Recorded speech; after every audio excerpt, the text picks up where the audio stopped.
Vamos a comenzar esta sesión de la tarde, si os parece, con algunas preguntas. El enfoque debería ser siempre el lado práctico. Ahora estamos enfocándonos en la teoría de la meditación, los pasos a tomar, cuáles deben ser las prioridades. Y ahora queremos cómo implementarlo, cómo llevarlo al día a día. En otras tradiciones se habla de amarse a sí mismo, y una vez que hayas conseguido ese cuidado, ese respeto hacia uno mismo, pues es cuando estás preparado para darte a los demás. Y bueno, no me ha parecido escucharlo en las enseñanzas budistas que hemos oído, y quería saber cuál era su opinión y cómo entra esto dentro de estas enseñanzas. Muchísimas gracias. Muchas gracias. No hay mucho debate. No, aquí mi opinión no importa, pero todos los budistas dirían en coro que es muy importante empezar con uno. No se especifica en este texto, en este tratado en particular, pero cuando se detalla el proceso, entonces es muy importante empezar amándonos, desarrollar toda la gama del amor bondadoso y después desarrollando compasión para nosotros. Entonces hago mucho hincapié en eso, en los cursos que doy en línea, como en la formación de EMI, el segundo módulo que se enfoca en el amor.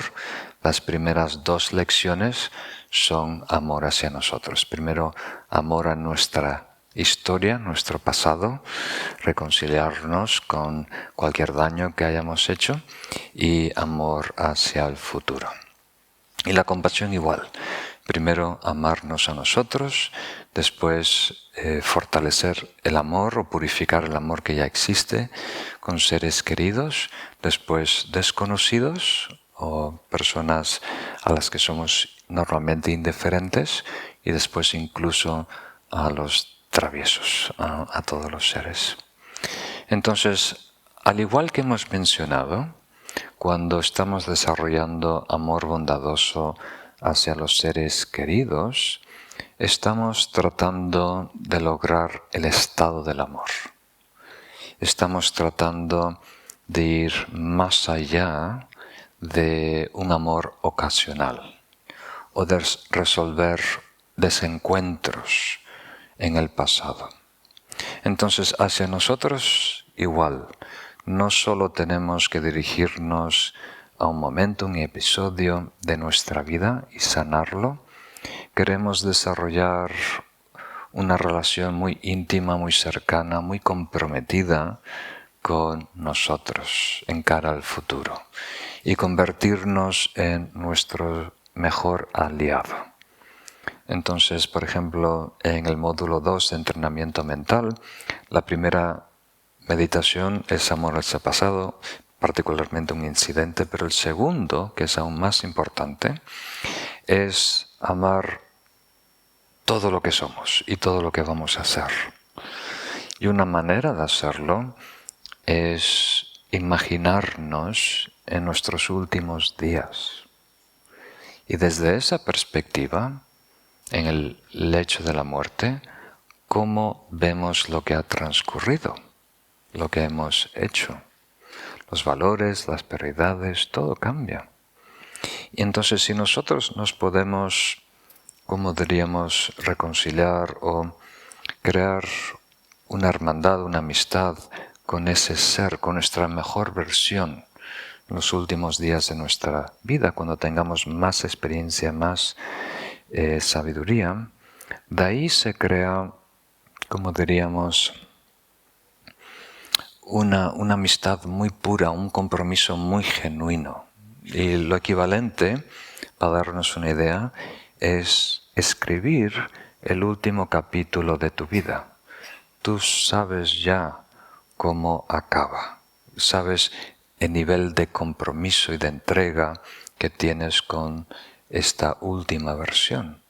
Y después lo que queda son capítulos, experiencias, aventuras en esta vida, pero esos altibajos no te definen porque tú ya te has definido, ya te has comprometido a trabajar para la salud, bienestar y para los objetivos de ese último ser. Entonces eso lo tenemos que hacer desde la perspectiva del amor bondadoso, queriendo tener la mejor felicidad y los mejores recursos para lograr bienestar, pero también desde la perspectiva de la compasión, o sea, el deseo de aliviar todo malestar y estar libre, cada vez más libre de todo mal. Entonces tu intuición creo que es correcta. Debemos empezar con nosotros. Y en la medida que nosotros nos amemos, en la medida que seamos compasivos con nosotros mismos, vamos a poder querer, amar y ser compasivos con los demás.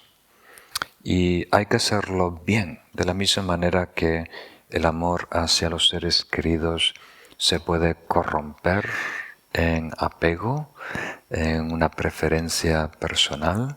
¿Qué haces tú por mí? ¿Qué garantías me das? También se puede corromper en relación hacia nosotros mismos. Se puede convertir en una especie de complacernos, autocomplacernos, de satisfacer nuestros caprichos y mimos.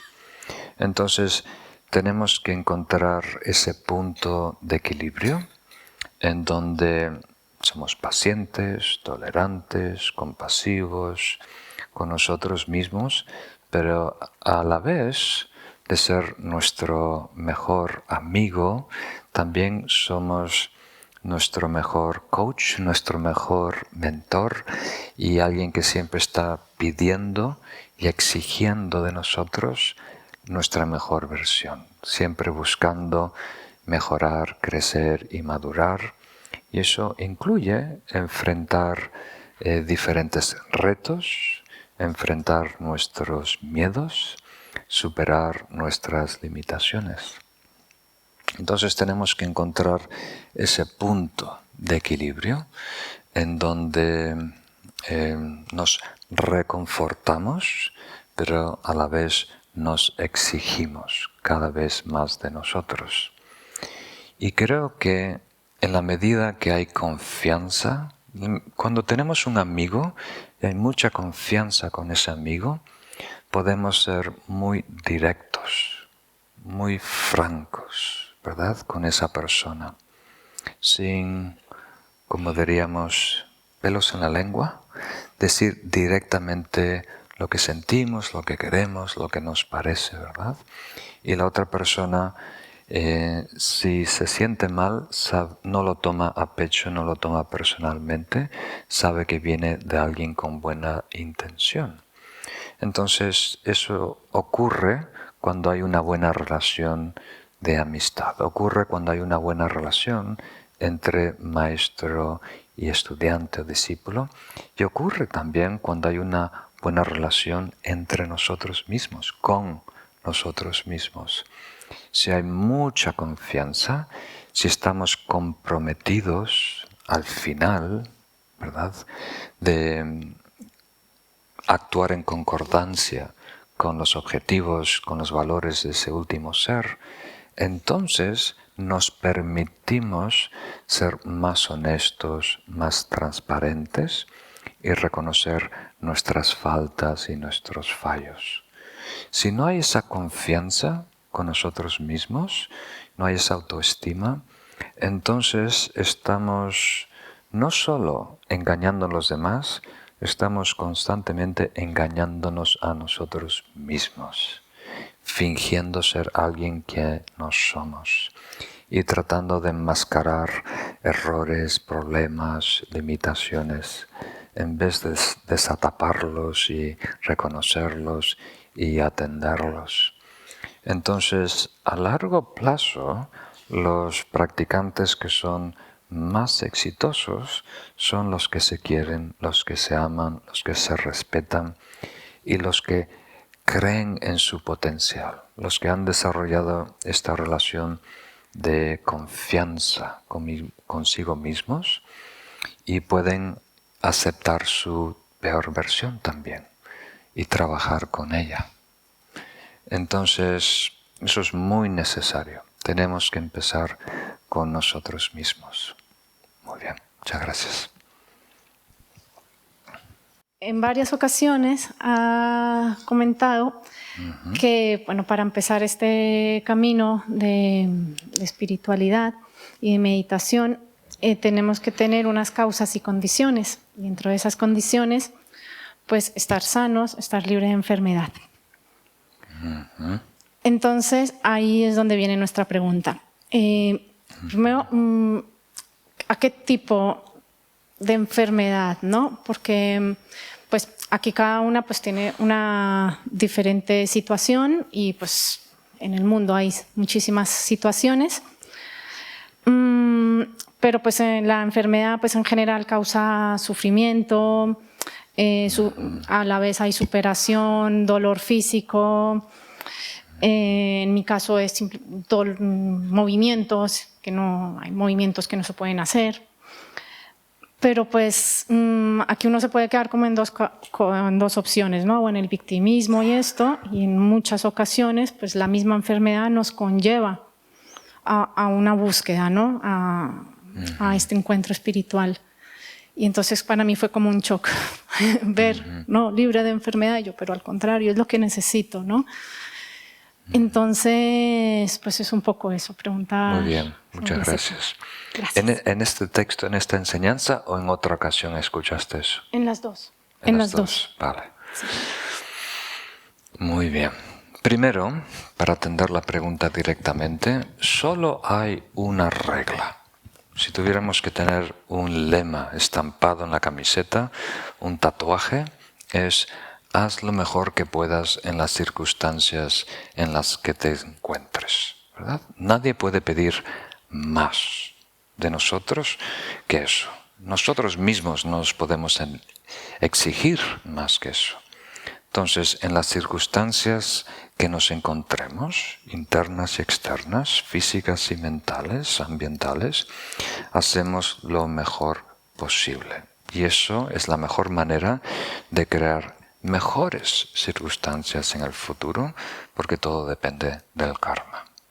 Ahora, en el contexto de la reflexión sobre la preciosa vida humana, que quiere decir en realidad la maravillosa oportunidad de desarrollo espiritual en el camino no dual del Dharma, se habla de dos aspectos, ¿verdad? Estamos, por un lado, libres de condiciones que nos impiden acceso, o sea que es un bloqueo total, y a la vez tenemos circunstancias favorables que nos permiten dar acceso. Entonces la parte favorable es más fácil, queriendo decir que allá afuera en el mundo hay maestros, hay una tradición válida, yo mismo tengo interés, ¿verdad? Y una de las condiciones que nos bloquean completamente es si tenemos una incapacidad severa, ¿verdad? Que no nos permite poder escuchar o leer o estudiar o reflexionar, ¿no? Entonces, ¿qué quiere decir? Mientras exista ese bloqueo absoluto, entonces no tenemos acceso al Dharma. Y eso no es algo muy obvio, muy práctico, no tiene que ver con la opinión de nadie o del Buda. Por ejemplo, si hay un desastre, un terremoto, una guerra, entonces no hay el lujo de estar aquí reunidos, ¿verdad? Reflexionando sobre el Dharma, hablando de compasión. Estamos tratando de sobrevivir. Entonces, en esos casos extremos no se puede, aunque uno quiera. Y en otros casos hay toda la posibilidad del mundo, pero no hay interés. Entonces aquí no estamos hablando de enfermedades, estamos diciendo una incapacidad que imposibilita la participación, estudio, reflexión y meditación, que no es el caso, porque si estáis aquí presentes, entonces hay posibilidad. Y todos nosotros tenemos limitaciones, ¿verdad? Yo mismo tengo ciertas limitaciones. Después de algún tiempo me empiezan a doler las rodillas, tengo que moverlas, tengo que ajustar mi físico y demás. Entonces, da igual, nunca vamos a encontrar la situación perfecta, idónea. Tenemos que hacer lo mejor con lo que tenemos. Entonces, esa es la mejor manera de aprovechar nuestra vida. Muy bien, muchas gracias. Es como tenis de un lado a otro. Buenas tardes, maestro. Quería preguntar sobre el deseo y la manera de manejarlo para convertir esa energía de forma positiva y no caer simplemente en la represión, con todo lo que ello comporta, claro. Gracias. Muy bien. Entonces, hay diferentes estrategias. En el primer ciclo de enseñanzas del Buda, se hacía mucho hincapié en introducir un antídoto. Entonces, cuando surge deseo, introducir el lado feo del objeto o la persona que te atrae para tener más equilibrio. Y en el camino del Bodhisattva hay más opciones. Y en el Mantrayana incluso hay más opciones. Pero deberíamos empezar con lo básico. Y una manera que me ayuda a mí es, apoyándome en el Vajrayana, la sabiduría primordial tiene 5 aspectos. Una de ellas es la sabiduría del discernimiento, que está representada por el Buda, el arquetipo del Buda primordial de Amitabha, del color rojo. Entonces, la sabiduría del discernimiento es el aspecto de la sabiduría primordial que capta las características de los fenómenos relativos. Comprende cada cosa tal cual. Se puede incluso expresar con omnisciencia, ¿verdad? Es un aspecto. Otro es ecuanimidad, otro es la sabiduría del espejo, la sabiduría del logro y la sabiduría del Dharmadatta. Entonces, cuando esa sabiduría del discernimiento atraviesa el campo de distorsión del egocentrismo, se convierte en deseo, en la aflicción del deseo, porque solo vemos las características de ese objeto, de ese fenómeno, que son favorables para el ego. Entonces, cuando vemos la botella de whisky, solo vemos su aspecto positivo. Si bebo un trago, voy a reducir mis inhibiciones y voy a poder bailar en público, ¿verdad? Pero no vemos todos los otros aspectos del alcohol, el daño que causa en mi cuerpo, la resaca que va a venir, el peligro de tener un accidente y demás.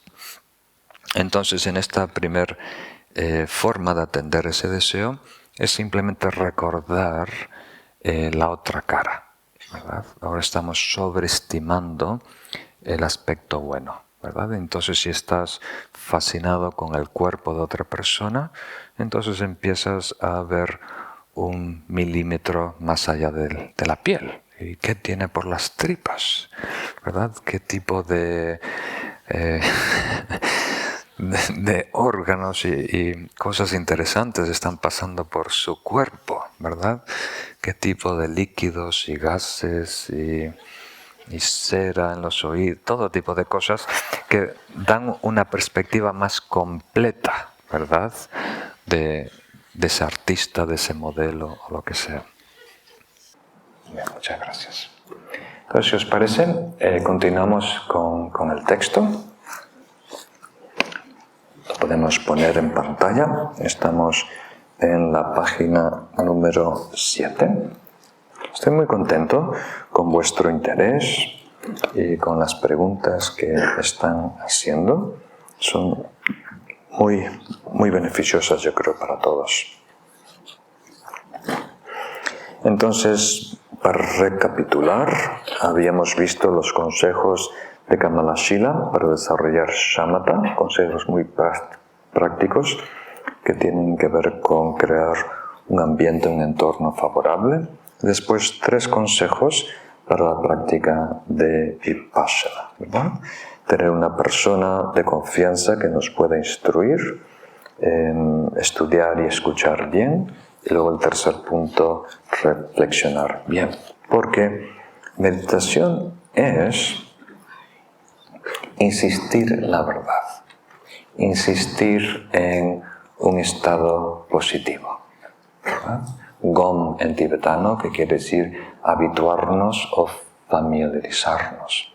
Entonces, primero tenemos que encontrar esa verdad. Primero tenemos que aproximarnos a ese estado espiritual para visitarlo una y otra vez y que cada vez esté más integrado, sea más parte de nosotros. Por eso es tan importante estos 2 pasos previos.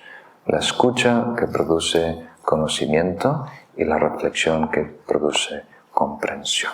Ahora pasamos a, creo que es el tercer párrafo. Los yogis deberían renunciar permanentemente al pescado, la carne, etc. Esto esperé después de la comida para no tocar. Deberían comer con moderación y evitar los alimentos que no favorezcan la buena salud. Entonces no tenemos que estar obsesionados con la dieta, pero sí darle el valor que tiene. Nos impacta a nivel físico, la salud, y también contribuye al estado de nuestra mente. Entonces es importante tener en cuenta cómo nos alimentamos, especialmente hoy en día en donde tenemos muchas opciones y hay mucha información para hacerlo cada vez mejor. Los bodhisattvas que han reunido todas las condiciones previas para la meditación de la calma mental y la visión superior deberían entrar en meditación. ¿Qué es tu punto? Ahora que sabes lo que hacer y tienes los requisitos, has organizado tu vida, ponte en marcha, manos a la obra. Cuando medite, el yogi debería primero realizar las prácticas preparatorias, que hemos visto como preámbulo a este curso, ¿verdad? Desarrollar una actitud meditativa que incluye el estado de renuncia. Tras haber ultimado su higiene personal, que incluye ir al baño, lavarse, entonces, y haberse instalado en un lugar agradable, desprovisto de ruidos perturbadores. Hay olores perturbadores también, pero lo que más nos inquieta en la meditación es el ruido. Entonces, especialmente para shamatha es importante un lugar silencioso. Y tenemos una cita aquí. Pensar. Deberíamos contemplar o reflexionar. Voy a liberar a todos los seres, llevándoles hacia el estado del despertar, o sea, desarrollar bodhicitta como motivación. Luego manifestará una gran compasión, realmente comprometido con aliviar el sufrimiento de todos, el deseo de liberar a todos los seres, y rendirá homenaje a los budas y bodhisattvas de las 10 direcciones. 10 direcciones quiere decir todas las direcciones, las 4 cardinales, subcardinales arriba y abajo, tocando el suelo con los 5 puntos de su cuerpo.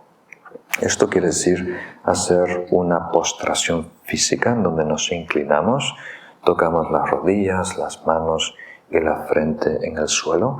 Aquí hay poco espacio, si no podríamos hacer unas demostraciones. Os habéis liberado de las postraciones. Queda pendiente, un tema pendiente. Hacer 100 postraciones juntos. Dispondrá frente a sí o en cualquier otro lugar una representación de los budas y de los bodhisattvas como una pintura.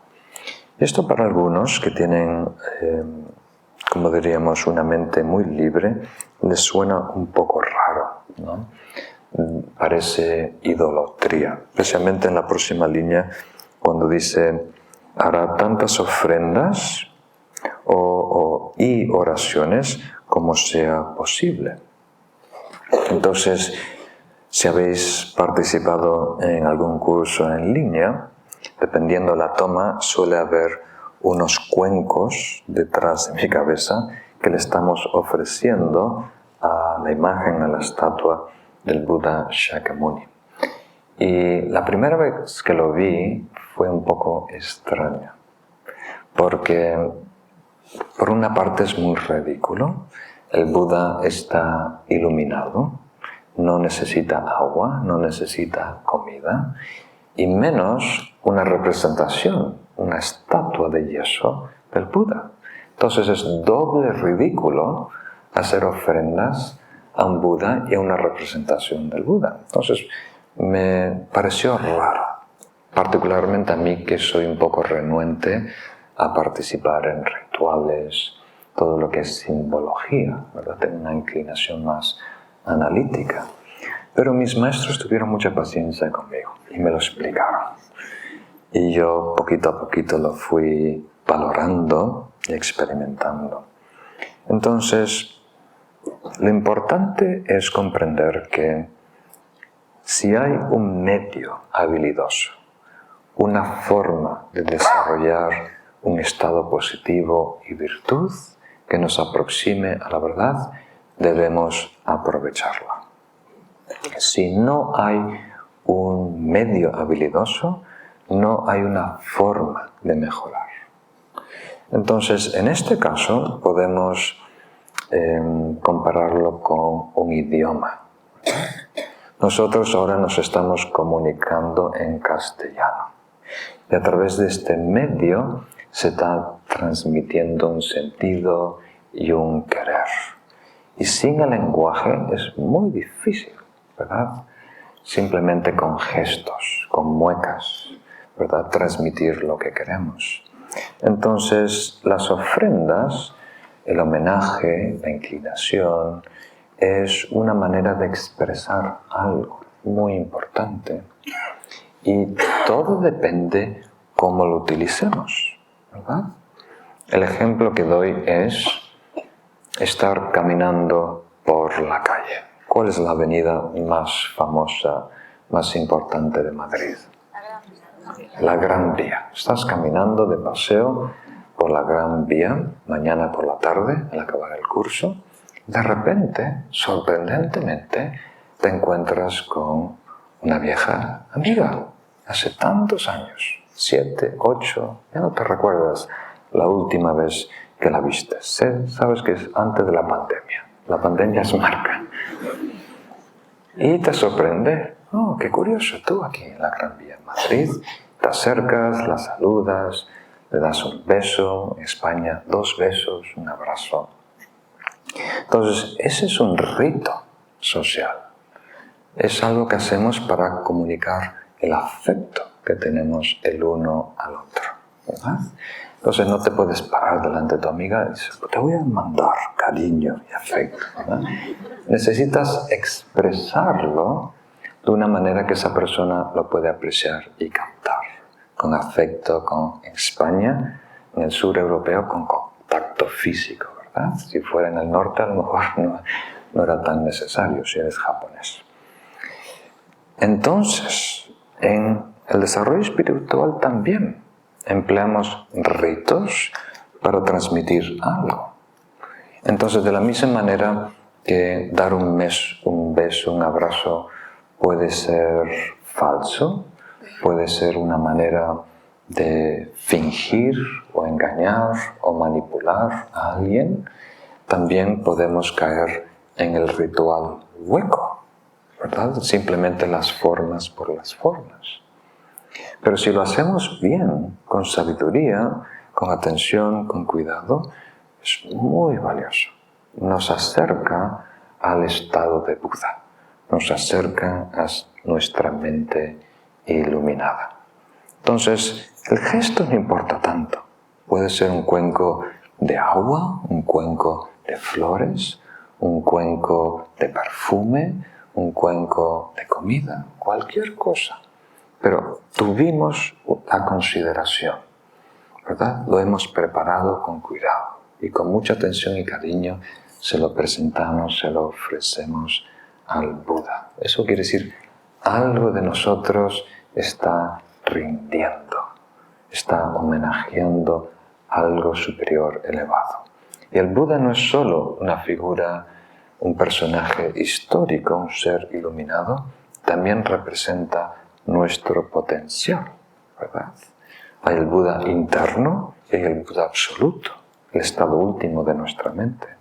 Entonces, a través de homenajear, rendir servicio, hacer ofrendas al Buda Dharma y Sangha, estamos de alguna manera homenajeando nuestra mejor versión, el ser iluminado dentro de nosotros.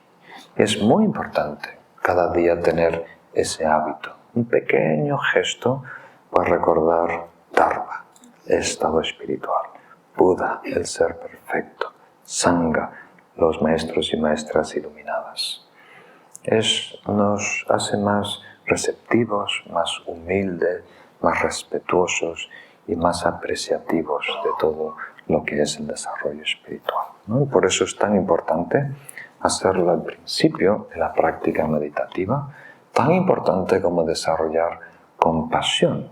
Ayuda a reducir la arrogancia, el egocentrismo y la reactividad que eso produce. Entonces, van a surgir eventos en nuestra mente, van a surgir distracciones. Pero una distracción es un pensamiento involuntario que nos atrapa. Un pensamiento involuntario que no nos atrapa no es una distracción. Entonces, si nosotros a través de la compasión, la devoción, somos menos reactivos, más invulnerables a esos, como diríamos, episodios involuntarios, ese material reciclado, entonces vamos a poder lograr meditar mejor, tener mejor enfoque. Entonces, si empezamos a meditar sin compasión, sin devoción, sin respeto, entonces vamos a estar lidiando con quienes somos. Pero si introducimos esos factores que corrigen, que disminuyen la reactividad, se facilita, mejora, avanzamos mucho más rápido en la meditación. Entonces, por eso se señala como una preparación para la práctica meditativa. Entonces, haré tantas ofrendas, oraciones, como sea posible. Quiere decir, haz lo más que puedas, porque todo te beneficia. No es que hacemos ofrendas o oraciones y en un punto se convierten en contraproducentes. En la medida que lo hacemos, mejora nuestro estado y crea más, favorece el estado meditativo. Confesarás, ¿no? Es una expresión. Confesará sus malas acciones y celebrará los méritos de todos los demás. Estos son los primeros 4 pasos de la práctica de 7 ramas. Homenaje, ofrendas, confesar, purificar el karma negativo, el autoperdón, el amor hacia el pasado y después desarrollar regocijo, uno de los 4 aspectos del amor grande, ¿verdad? De los 4 inconmensurables que hablamos ayer. Después se sentará, es una voz pasiva, te sentarás, me gusta más directo. Después te sentarás en la postura completa de loto del Buda Vairochana o en la postura de medio loto sobre un cojín confortable. Curioso, todos los manuales de tibetanos incluyen esta frase, cojín confortable. Es muy importante. Vale la pena tener un cojín muy cómodo. Los ojos no deberán estar ni demasiado abiertos ni demasiado cerrados. Ese es un punto que se discute mucho, que me preguntan muchas veces. Al inicio, lo más importante es estar cómodo. Entonces, si estás en un sofá, en un cojín, incluso recostado, eso es lo mejor, especialmente si tienes alguna dolencia, si has tenido algún accidente, lo más cómodo, mejor, para interiorizarnos. Incluso si es más cómodo para ti cerrar completamente los ojos, hazlo, no hay problema. Pero si tienes una perspectiva de largo plazo y quieres adaptarte poquito a poquito para desarrollar la postura, el estado, la condición óptima para la práctica de shamatha, entonces sí es conveniente permitir que los ojos estén entreabiertos. Y eso quiere decir que relajamos los párpados, pero no cierran completamente. Si tú ahora mismo relajas por completo los párpados, permanece un pequeño haz de luz. Entonces puedes distinguir de forma general vaga las formas, pero no hay suficiente iluminación para ver o distinguir colores. Y eso es lo que queremos. Y a largo plazo, como mencioné, esto nos va a ayudar a cambiar conscientemente de conciencia. Poder cambiar de una conciencia sensorial, táctil, visual, auditiva, a una conciencia mental y viceversa. Nos va entrenando lentamente. Incluso es ventajoso para las visualizaciones que muchos de vosotros practicáis en el camino del mantrayana. Visualizar a una deidad, a un Buda. Entonces, si mantenemos los ojos ligeramente abiertos e intentamos mentalizar, visualizar, eso obliga a que la visualización tenga más profundidad, sea más realista y produzca más impacto y beneficio en nosotros. Entonces, tengan una perspectiva a corto plazo, mediano plazo y largo plazo. Dejará que se posen en la punta de la nariz. Quiere decir que, como principio orientativo, deberíamos apuntar la vista, la pupila, más o menos a 45 grados. Entonces, a largo plazo vamos a descubrir que la orientación del iris, la pupila, favorece diferentes estados de meditación. Hay algunos que se recomiendan de ver directamente delante de ti, algunos un poco hacia arriba, y en este caso para shamatha, más o menos 45 grados hacia abajo. La mayoría de las veces ese es el ángulo de los ojos más recomendado. Y esto afecta la mente, ayuda a tener equilibrio entre el sopor y la dispersión y nos permite hacer microajustes.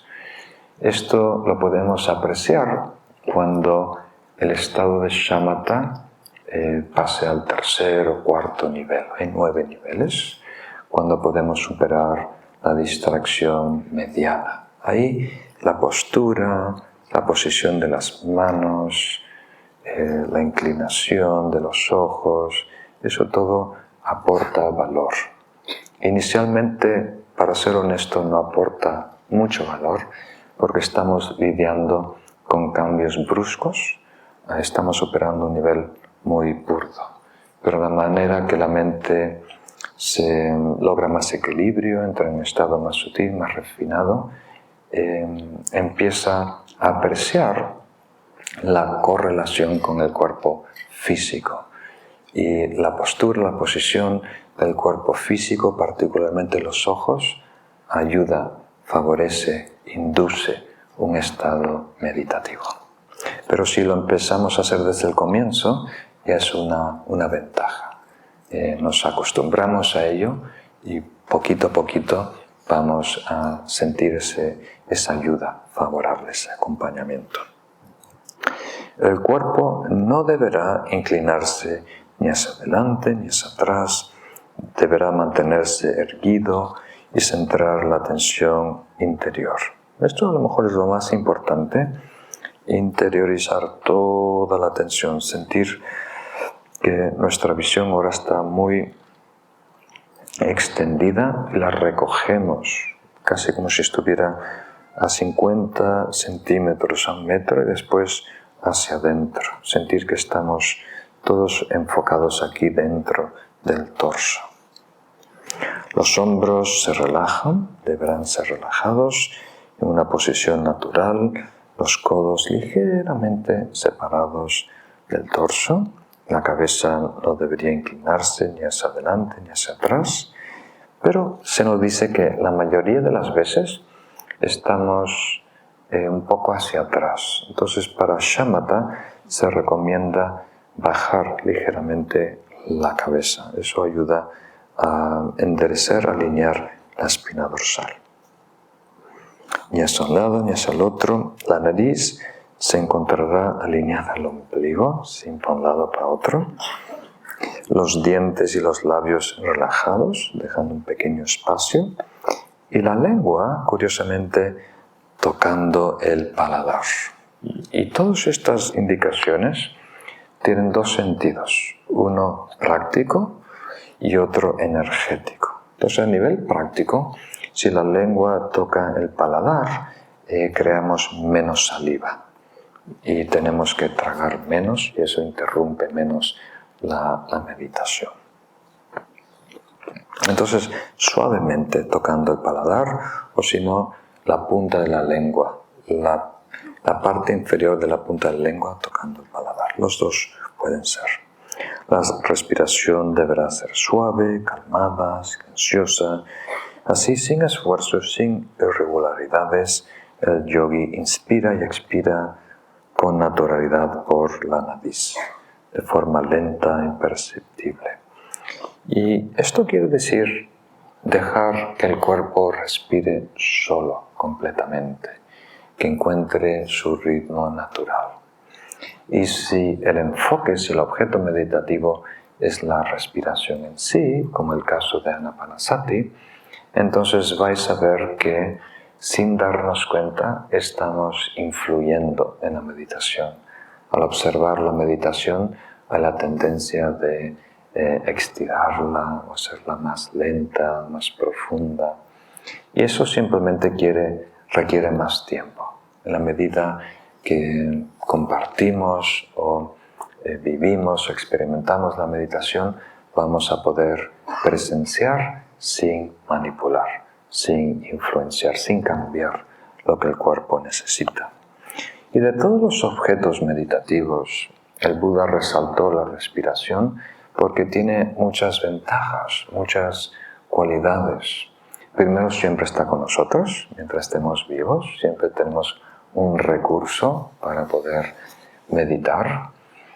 Y la meditación está muy, como diríamos, correlacionada, vinculada con las energías del cuerpo y los pensamientos, las distracciones.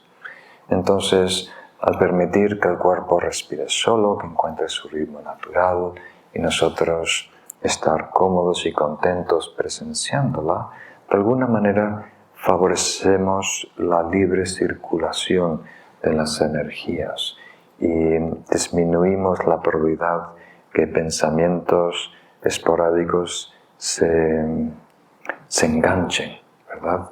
Se conviertan en un diálogo interno. Y la otra ventaja, hay muchas, pero una más es la respiración se autorregula. Entonces, cuando empezamos a meditar y necesitamos un objeto contundente para retener nuestra atención, la respiración es burda. Y en la medida que logramos un estado de conciencia más sutil, más refinado, automáticamente la propia respiración se torna más suave, más sutil, hasta que incluso en estados muy avanzados es casi impercibible. Es muy, muy sutil que a lo mejor tu compañero va a sospechar que hayas fallecido. Va a poner un espejo debajo de tu nariz. Muy bien. La última línea. La meditación de la calma mental deberá practicarse en primer lugar. Primero empezamos desarrollando estabilidad, como hemos dicho.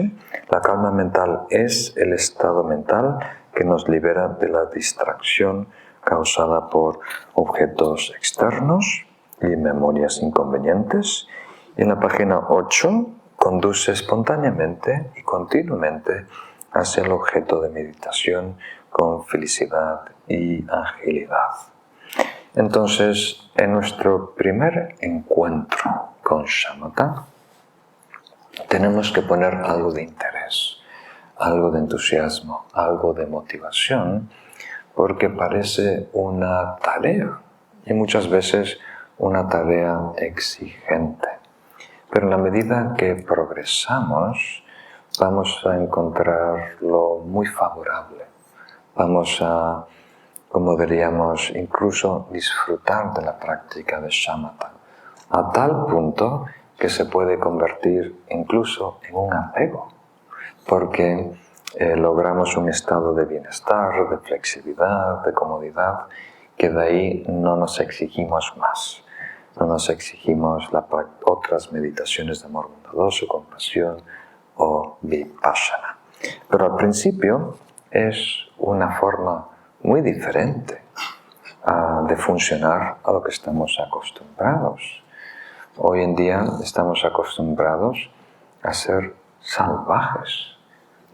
Quiere decir no estar conscientes de lo que atendemos, cuánto lo atendemos, ¿verdad? Estamos reaccionando impulsivamente, involuntariamente a lo que choca con nosotros, a lo que surge en nuestra mente o lo que percibimos fuera.